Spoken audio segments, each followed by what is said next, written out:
السلام علیکم۔ حجاج بن یوسف نے اگر ہزاروں بے گناہ مسلمانوں کے خون سے اپنے ہاتھ کو نہ رنگا ہوتا تو تاریخ اسلام میں اس کو ایک عظیم ترین ہیرو کے طور پر یاد کیا جاتا۔ یہ شخص خلیفہ ولید بن عبد الملک کا معتمد خاص اور ایک ملٹری اسٹریٹجی میں جینیس تھا۔ اس نے جو پالیسی مرتب کی مملکت اسلامیہ کی سرحدوں کو وسیع کرنے میں وہ اتنی غیر معمولی اور حیران کن ہے کہ آج اس کا مطالعہ کرتے ہوئے عقلیں دنگ رہ جاتی۔ اس وقت کی جتنی تمام نون دنیا تھی خلافت کے مشرق میں، آخری سلطنت چین کی تھی، اور حجاج بن یوسف نے ایک طرف یہ ارادہ کیا کہ چین کو فتح کیا جائے، دوسری طرف وہ ہند کو فتح کرنا چاہتا تھا، تیسری طرف اس نے بازنطینی سلطنت کی معاشی طور پر کمر توڑ کے رکھ دی تھی، اور چوتھی طرف اس نے موسیٰ بن نصیر اور طارق بن زیاد کو اسپین میں داخل کر یورپ کو فتح کرنے کا پلان بنایا تھا۔ جو مہم اس نے ایشیا وسطی، افغانستان کے علاقوں اور چین کی طرف روانہ کی، اس کی قیادت قتیبہ بن مسلم کو دی گئی۔ یہ ان تمام مہمات میں جو اس سے پہلے حجاج نے روانہ کی تھی اسپین کی طرف یا ہند کی طرف، ان میں سب سے زیادہ خطرناک، سب سے زیادہ ایمبیشس اور انتہائی دور رس نتائج کی حامل ملٹری کیمپین تھی۔ جو مشن آبجیکٹو قتیبہ کو دیا گیا وہ بذات خود ایک انتہائی غیر معمولی تھا، اور اس بات کی طرف دلالت کرتا ہے کہ حجاج کوئی عام آدمی نہیں تھا۔ اس کی نگاہ اور اس کی فراست، جہاں تک فورن پالیسی اور ڈپلومیسی اور ملٹری اسٹریٹجی، جیو پالیٹکس کا تعلق ہے، اس کے پائے کا کوئی شخص اس وقت دنیا میں موجود نہیں تھا۔ قتیبہ کو جو مشن دیا گیا اس میں ایک ڈیوٹی یہ تھی کہ افغانستان کے علاقوں کو، اس وقت وہ افغانستان نہیں تھا لیکن یہ علاقے جو آج افغانستان بنتے ہیں، ان علاقوں کو فتح کیا جائے اور ہندوستان میں داخلے کا ایک شمالی راستہ تلاش کیا جائے، وہ جو بعد میں خیبر پاس کے ذریعے وہ تمام راستے کہ جہاں سے مسلمانوں نے داخل ہو کر ہندوستان پہ فتح کیا، اس ہندوستان کی فتح کی پہلی داغ بیل، پہلا راستہ تلاش کرنے کی ذمہ داری حجاج نے قتیبہ بن مسلم کو دیا۔ دوسری ذمہ داری جو قتیبہ کو دی گئی وہ یہ کہ ماوراء النہر یعنی آکسس پار کر کے سینٹرل ایشیا میں داخل ہو اور چین کی سلطنت پہ حملہ کرے اور چین پر قبضہ کرے۔ یہ بذات خود ایک حیرتناک مشن تھا جو قتیبہ کے ذمہ دیا گیا۔ اور تیسرا جو بہت ہی زیادہ کرٹیکل مشن تھا، جس کا تعلق پوری دنیا کی تجارت اور معیشت کو کنٹرول کرنے سے تھا، وہ یہ کہ چین سے مشرقی وسطی اور یورپ اور ہند کی طرف جانے والی شاہراہ ریشم پر قبضہ کیا جائے تاکہ پوری دنیا کی عالمی تجارت مسلمان خلافت کے پاس آ جائے۔ اگر آج تھوڑی دیر رک کے آپ ان تمام اسٹریٹجک آبجیکٹوز پہ نگاہ ڈالیں کہ جن کے لیے قتیبہ کو روانہ کیا گیا تھا، وہ اتنے حیرانناک تھے کہ اگر ان آبجیکٹوز پر مکمل طور پر اچیو کر لیا جاتا، ان آبجیکٹوز کو حاصل کر لیا جاتا، تو آج دنیا کی تاریخ اور بھی حیرت انگیز طور پر تبدیل ہوتی۔ گو کہ آنے والے واقعات نے یہ ثابت کیا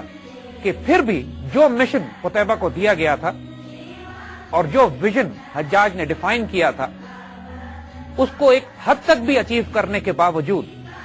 1400 سال گزرنے کے بعد کی تاریخ ان واقعات سے مرتب ہو رہی ہے کہ جو اس وقت حجاج نے قتیبہ کو اس مہم پر روانہ کرتے ہوئے طے کیے تھے۔ آئیے اب یہاں پر تھوڑا سا ایشیا وسطی اور سینٹرل ایشیا کے سیاسی پس منظر اور اس علاقے کی جنگی اور معاشی اہمیت پر تھوڑی بات کرتے ہیں۔ سینٹرل ایشیا کے وہ تمام علاقے جو ماوراء النہر کہلاتے تھے، یعنی دریائے جیہوں یا آکسس کے پار کے جو علاقے تھے، وہ ہمیشہ سے پرشین امپائر کے تحت رہے ہیں۔ جو پرشین امپائر میں جب مسلمانوں نے قبضہ کیا تو یہ علاقے فی الحال یہاں تک جب مسلمان نہیں پہنچے تھے تو یہ علاقے کچھ آزاد سے ہو گئے۔ پرشین امپائر کی سلطنت چینی حکومت سے ملتی تھی کہ جو سینٹرل ایشیا میں دونوں سلطنتیں آپس میں ٹکراتی تھیں، مگر سینٹرل ایشیا کے یہ راستے تجارتی راستے ہونے کی وجہ سے، کیونکہ پرانے سلک روٹ پر تھے، ان پر رشیا کی طرف سے بھی جنگجو اور حملہ آور قبیلے حملہ کرتے تھے اور کوشش کرتے تھے کہ ان علاقوں پر بھی قبضہ کیا جا سکے۔ بڑے بڑے شہر سمرقند، بخارا، تاشقند، جن کے آج بھی ہم نام سنتے ہیں، سلک روٹ کے دور میں بھی اس وقت جب زمانے میں یہ کیمپینز کی جا رہی تھی تقریباً 711 عیسوی میں، اس وقت بھی یہ بڑے امیر اور جدید ترین شہر تصور کیے جاتے تھے۔ عام طور پر یہاں کی آبادی زیروسٹرین یعنی پارسیون مذہب تھی، بہت سارے بدھ بھی رہا کرتے تھے، یہودیوں اور عیسائیوں کی بھی ایک تعداد آباد تھی۔ چونکہ فارسی حکمران یا پرشین امپائر کے تحت یہ علاقہ آیا کرتا تھا، لہذا پرشین یہاں پر خاصی بولی جاتی تھی۔ آج بھی اگر آپ نوٹ کریں تو افغانستان میں بھی فارسی بولی جاتی ہے اور تاجکستان میں بھی فارسی ہے، اور ایشیا وسطی کے خاصے علاقوں میں ابھی تک فارسی زبان رائج ہے۔ یہ اسی پرشین امپائر کے تحت ہونے کا اثر ہے کہ جو کئی ہزار سال سے یہ علاقے اس سلطنت کے تحت رہے، اور اس کے ہٹنے کے باوجود بھی انہوں نے اپنا پرشین کیریکٹر مینٹین رکھا۔ پرشین امپائر کے بارے میں ایک بڑی دلچسپ بات یہ کہ پرشینز مسلمان تو ہو گئے، ایرانی اور یہ تمام علاقے جو ایرانی حکومت کے تحت تھے، پرشین امپائر کے تحت تھے، انہوں نے اسلام تو قبول کیا، لیکن یہ عرب نہیں ہوئے۔ انہوں نے اپنا ڈسٹنکٹ پرشین کلچر، اپنی لینگویج، اپنی زبان، اپنی ثقافت، اپنی تہذیب و تمدن جو بنیادی طور پر ایرانی تہذیب تھی یا ایشیا وسطی سے اس کا تعلق اور واسطہ تھا، اس کو اپنی جگہ قائم رکھا، اور آج بھی یہ اثرات اس علاقے میں قائم ہیں۔ جنگی نقطہ نظر سے ان علاقوں کی فتح نے عالم اسلام کو نئی تلواریں عطا کی۔ اگر آپ اس بات کو نوٹ کیجئے کہ آئندہ 1400 سال تک امت مسلمہ کی حفاظت کرنے کے لیے جو جنگجو اور تلواریں اور غیور قومیں پیدا ہوتی رہی ہیں، ان میں اکثر اسی علاقے سے تعلق رکھتی ہیں۔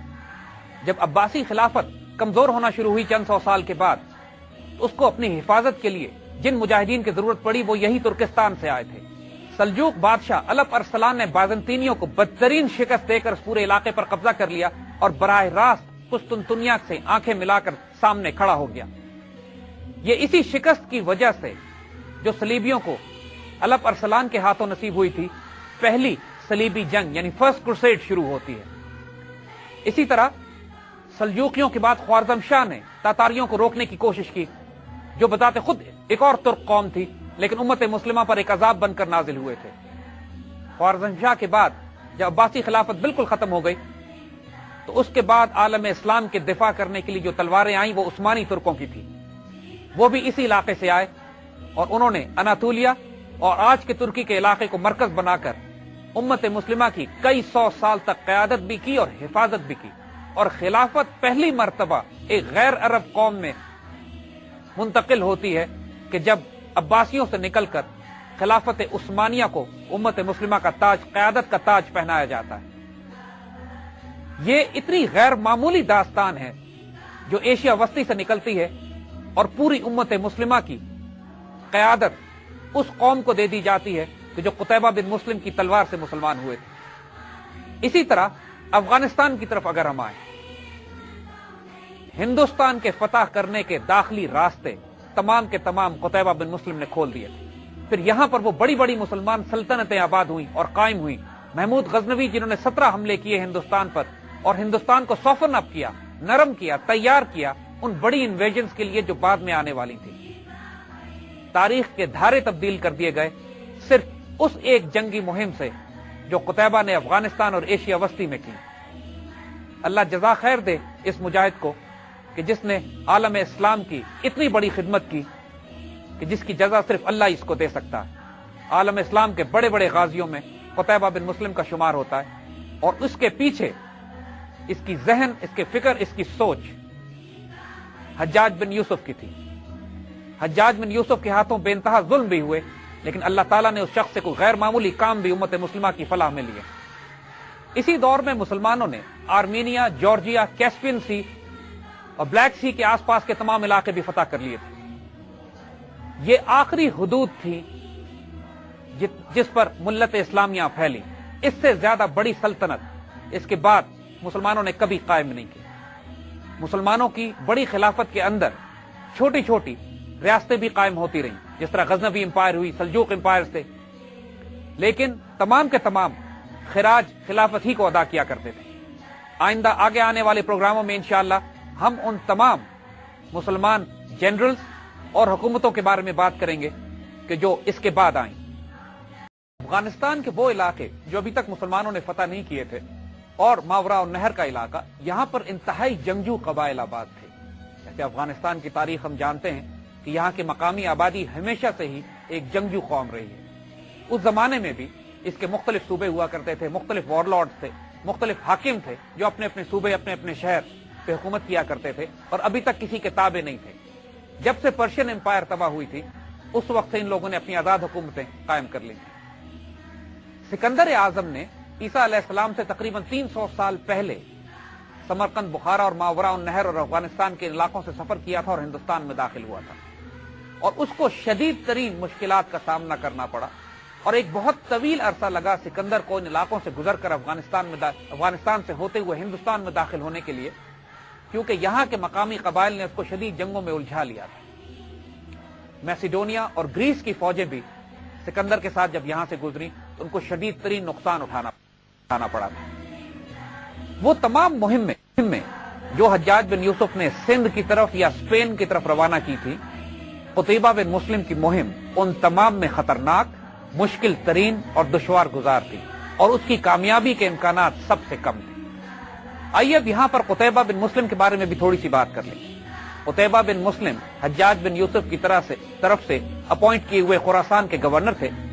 خراسان اس علاقے کو کہتے ہیں کہ جو وسطی ایران کے شمال میں، افغانستان کے مغرب میں اور ایشیا وسطی سے نیچے کے جو تمام بڑے بڑے علاقے ہیں وہ خراسان میں شامل ہوتے ہیں۔ قتیبہ بن مسلم جس وقت وہاں خراسان کے گورنر تھے اس وقت خلافت اسلامیہ کا حال یہ تھا کہ داخلی طور پر تو کچھ دقتیں تھیں جن کو دبانے کے لیے حجاج بن یوسف نے بڑی سختی کا مظاہرہ کیا تھا، اور یہی وہ حجاج کی کمزوری تھی کہ جہاں بے گناہ مسلمانوں کا خون بھی اس نے بہت بہایا۔ لیکن مجموعی طور پر جہاں تک خارجہ پالیسی یا ایکسٹرنل ڈیفنس کا تعلق ہے، اس وقت خلافت اسلامیہ سے زیادہ مضبوط سلطنت دنیا میں موجود نہیں تھی۔ مسلمان پرشین امپائر کو شکست دے کے ان کی جگہوں پر قابض ہو چکے تھے، بائزنٹائن امپائر مسلمانوں سے خوف کھاتی تھی، مسلمان یورپ میں داخل ہو چکے تھے، سندھ کو فتح کرنے کے لیے کیمپینز جا رہی تھیں، جدید ترین جنگی آلات اور ہتھیار اور ساز و سامان جو مسلمانوں نے اپنی تمام مختلف پچھلی جنگوں سے حاصل کیے تھے ان پر ریسرچ کر کے ان کو ڈیولپ کیا گیا تھا، نیا سٹیل تیار کیا جا رہا تھا، منجنیقیں بنائی جا رہی تھیں، اور اس وقت کی ایک سپر پاور کے طور پر مسلمان دنیا میں ایمرج کر چکے تھے۔ اس وقت دنیا کی واحد سپر پاور اسلامی خلافت تھی۔ یہ غیر معمولی اور حیران کن بات لگے گی، لیکن حقیقت یہی ہے کہ مسلمانوں نے اس وقت طاقت کا توازن پوری طرح مشرق سے لے کر مغرب تک اپنے حق میں کر لیا تھا۔ یہ وہ حالات تھے کہ جن میں قتیبہ بن مسلم کو یہ ذمہ داری دی گئی کہ اب کم از کم مشرق میں دنیا کے آخری کونے تک جا کر فتوحات کی جائیں اور ان علاقوں کو سلطنت اسلامیہ میں شامل کیا جائے، اور تقریباً قتیبہ اس مشن میں کامیاب بھی ہو گئے تھے۔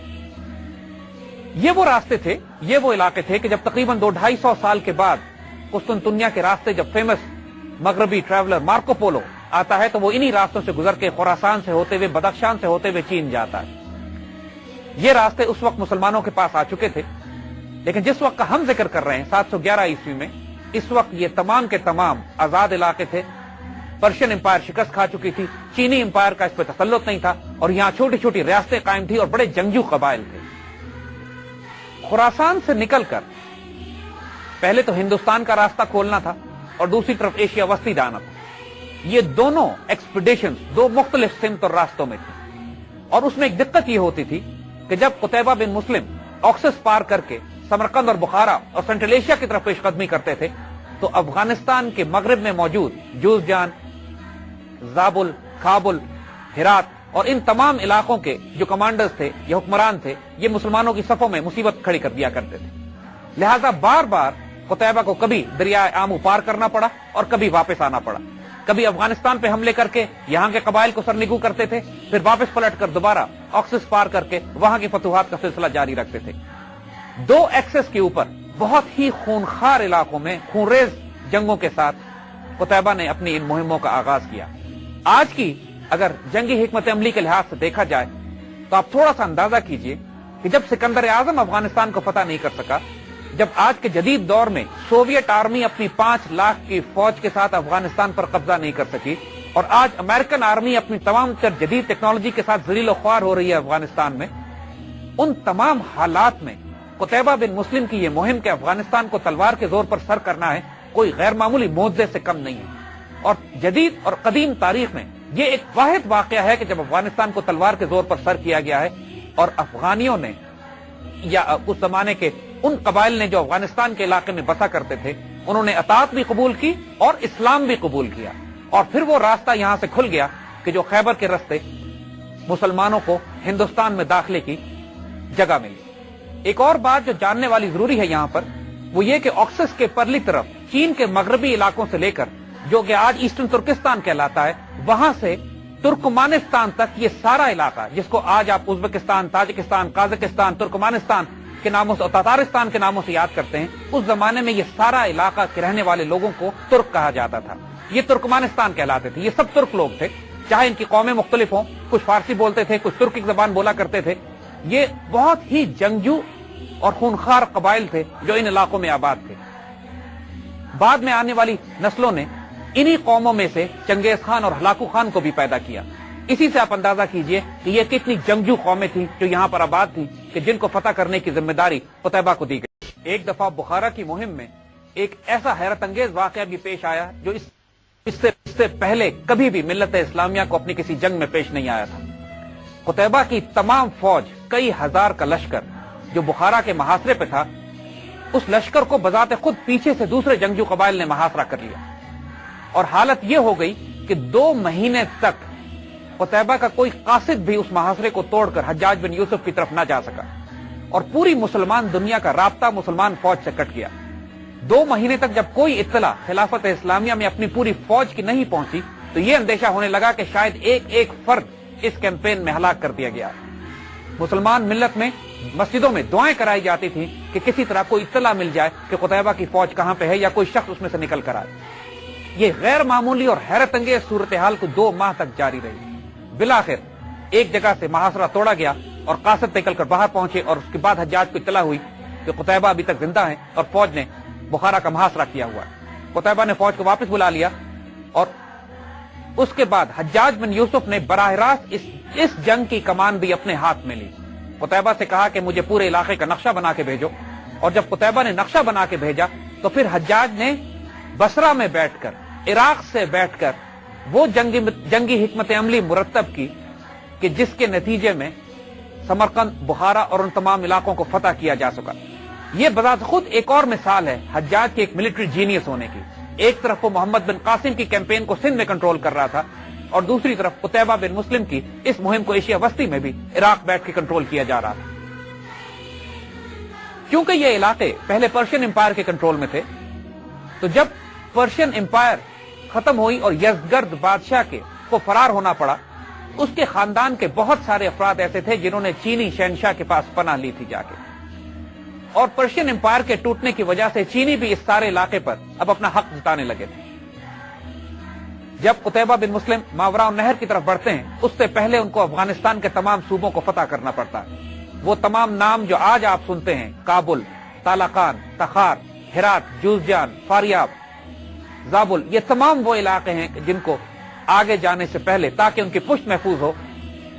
قتیبہ نے فتح کیا۔ ایک اور حیرت انگیز بات وہ یہ کہ اس پورے علاقے کو فتح کرنے کے لیے جو فیصلہ کن جنگ مسلمانوں کو لڑنی پڑی وہ چھوٹے چھوٹے قبائل سے نہیں تھی، وہ براہ راست چائنیز ایمپرر یا چائنیز امپائر کے ساتھ تھی۔ چین کے بادشاہ نے 2 لاکھ کا لشکر جرار قتیبہ کے مقابلے کے لیے روانہ کیا، اور ماوراء النہر سینٹرل ایشیا میں سمرقند اور بخارا کے آس پاس ایک خونریز جنگ لڑی گئی۔ اس جنگ کے نتیجے میں تمام چینی لشکر مارا گیا، اور اس کی قیادت کرنے والا چینی شہنشاہ کا بھتیجا، اس کی بھی ہلاکت ہوئی، اور بہت بڑی تعداد میں مال غنیمت مسلمانوں کے ہاتھ آیا۔ مگر اس فتح کے نتیجے میں جو بہت بڑی کامیابی مسلمانوں کو حاصل ہوئی وہ یہ کہ ایشیا وسطی کے ساتھ ساتھ چین کی سلطنت کے بڑے بڑے علاقے بھی مسلمانوں کے قبضے میں آ گئے۔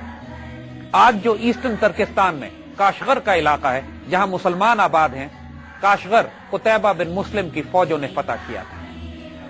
اور چین کے بادشاہ کو اب اندازہ ہو چلا تھا کہ جو مشن مسلمان لے کر آئے تھے ماوراء النہر کو فتح کرنے کا، اب وہ وقت بہت نزدیک تھا کہ شاید مسلمان پیش قدمی کر کے براہ راست چین ہی کو فتح کر لیتے۔ چین کے بادشاہ نے مسلمانوں سے صلح کی درخواست کی،